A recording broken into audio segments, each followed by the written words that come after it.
देखो आज मुझे बनई कंटिया माछ तरकारी। तो देखिपे केते बढ़िया होती।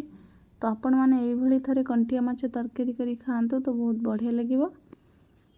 तो देखो कंटिया माछर न्यू रेसिपी। तो आपण मैंने थे निश्चित एमती बनई खातु। तो देखिपे फास्ट मु किसी कंटिया माछ को भलसे धोईकी हल्दी पकई नेली गोटे चामच। तापर लुण पकई भलसे गोली नहीं। तो कढ़ारे किछि तेल पकईकी फास्ट मु कंटिया माछ को पकई नेबी। तो तापर किछि समय एपट सेपट करके भाजी नेबी। तो देखि पड़थुए तो कंटिया माछ आमर गोटे साइड देखि पड़थुए पूरा भाजी हो जाइए। आ गोटे साइड को उल्टे नेबी।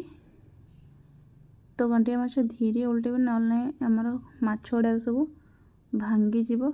तो देखि पड़थुए मुझे आउ गोटे साइड कंटिया माछ को उल्टे नेबी। तो देखो तो फाइनाली कंटिया माछ आमर भजा हो जाए।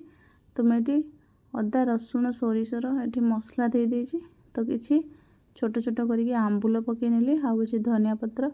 तो आंबुल पकईकी बनइबे तो बहुत बढ़िया लगे खट्टा लगे टिके। तो कंटिया माछ आंबुल ना लेंबू जहाँ भी पकईकी बनइबे तो बहुत बढ़िया लगे टेस्ट।